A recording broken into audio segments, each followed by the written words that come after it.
Olá, pais e mães, aqui é o Daniel e hoje a gente vai falar da ferramenta de consequências naturais e consequências lógicas, que são uma alternativa ao castigo que a disciplina positiva traz pra gente.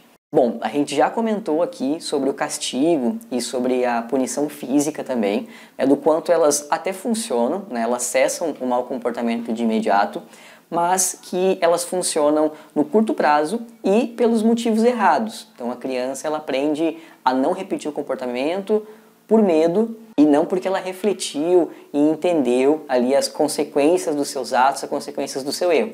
Então uma criança que ela não repete o comportamento por conta de uma punição, ela provavelmente vai encontrar outra forma de manifestar um mau comportamento, ali, de manifestar aquele objetivo equivocado, que a gente acabou de comentar, criando ali um ciclo muito destrutivo.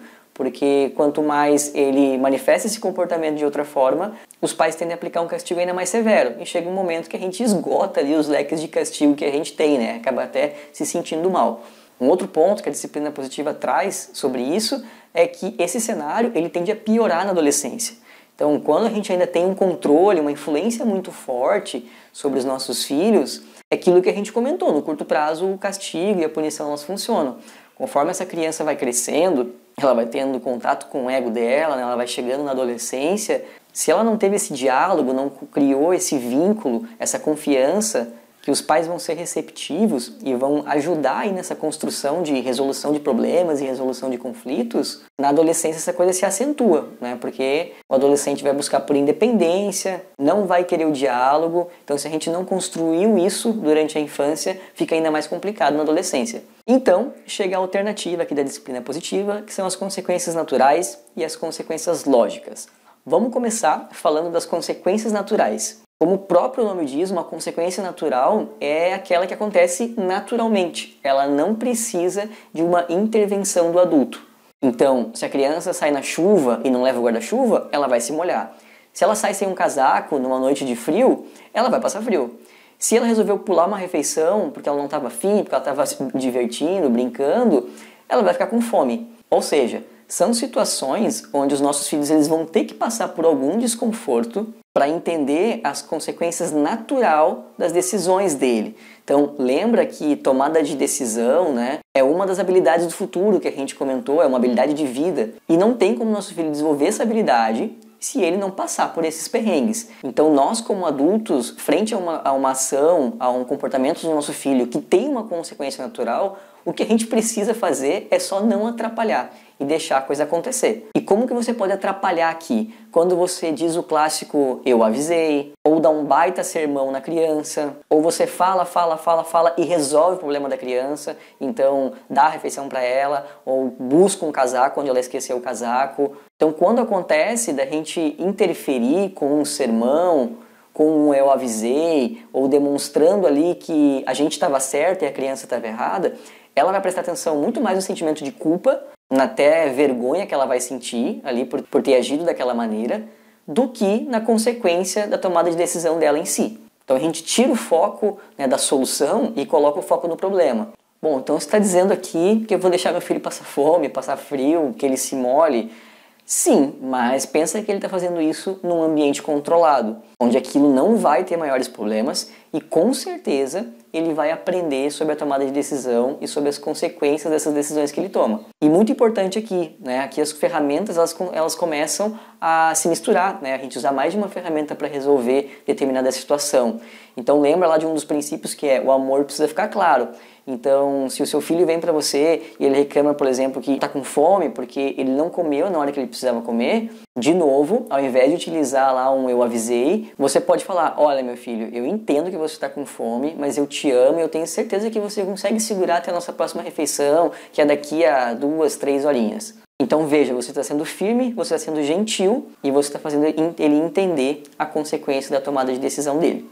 E as consequências lógicas? Bom, a consequência lógica, ao contrário da consequência natural, ela vai precisar da intervenção e do diálogo ali com o adulto. E a gente tem que tomar um cuidado muito grande para não disfarçar uma consequência lógica com um castigo convencional ou mesmo com uma palmada. A consequência lógica, a gente vai buscar ali uma solução, uma consequência para aquele comportamento em conjunto com a criança.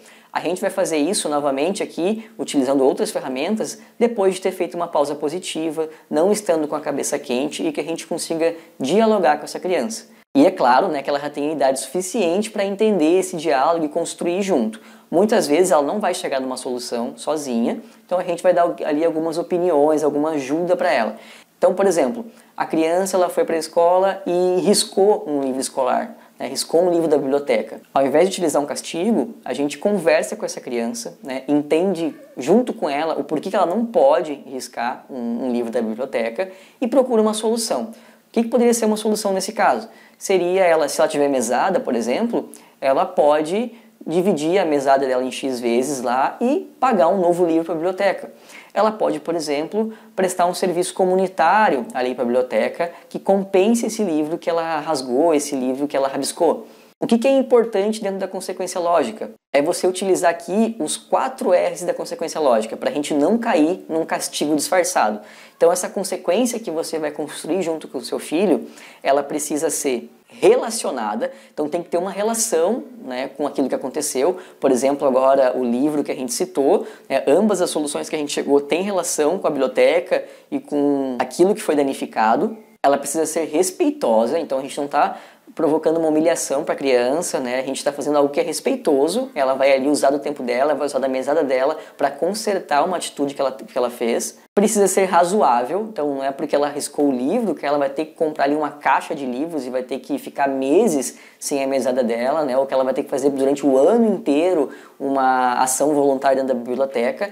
Não, ela precisa ser razoável. E por último, ela precisa ser revelada antecipadamente. Então não pode ser uma surpresa para a criança. A gente já comentou aqui que ninguém gosta de surpresa, muito menos crianças. Então a gente precisa combinar. Então esses são os 4 R's aí para a gente entender se essa consequência lógica ela não virou uma punição.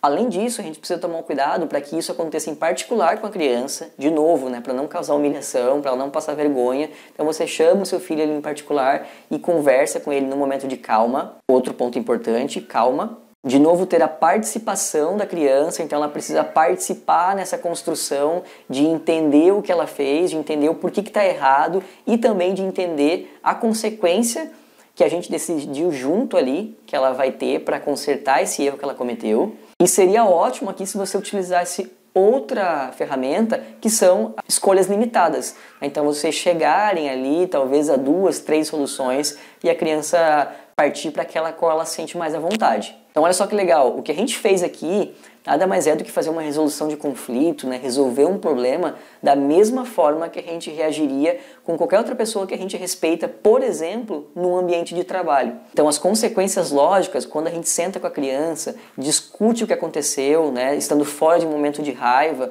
a gente cria com ela essa consciência do porquê que é errado e de como esse erro pode servir como um aprendizado, né? Para ela aprender com esse erro e resolver. A gente pegar esse problema e ao invés de ficar batucando em cima dele, ao invés de ficar dando sermão, a gente resolver. Lembra novamente que erros são oportunidades de aprendizados, né? Então a gente está colocando isso aqui na prática. Eu vou trazer outro exemplo rapidinho aqui que a gente construiu com as crianças lá no Matuza Bujutsu, na turma de 4 a 10 anos. Então a gente estava com uma situação já ali desconfortável, onde durante os treinos, né, as crianças podem descansar, a gente tem um cantinho lá do descanso, que elas vão quando estão cansadas mesmo, ou quando por algum motivo ela não quer participar de alguma brincadeira, ela não se sente confortável com aquela brincadeira, então ela também pode utilizar ali algumas vezes esse cantinho do descanso. Só que esse cantinho de descanso estava sendo utilizado com muita frequência, né? E o que acontecia? A parte do treino onde a gente ensinava as técnicas, tinha algumas crianças que iam para o cantinho ali do descanso, e quando chegava na hora da brincadeira, elas queriam brincar. Então a gente intercala as brincadeiras com a técnica para a aula ficar envolvente para as crianças, mas isso estava se repetindo. Então a criança ia para o cantinho do descanso e voltava na hora da brincadeira. E quem estava participando da brincadeira, as crianças, também estavam se sentindo desconfortáveis com isso. Então a gente fez uma reunião no final do treino, explicou para elas o que estava acontecendo, né, que era importante participar das técnicas, porque era aquilo que fazia elas crescerem ali no tatame como guerreiro e tudo mais, mas que elas tinham todo o direito de estar cansadas em determinado momento do treino, então elas poderiam descansar, né, mas não estava bacana essa dinâmica de descanse e vem brincar, e quem estava brincando também não estava curtindo. Então eles mesmos chegaram na conclusão de que, se você utilizou ali o cantinho do descanso durante a maior parte do treino, você não pode participar da brincadeira no final, afinal de contas você está cansado. Então foi uma consequência lógica que eles encontraram.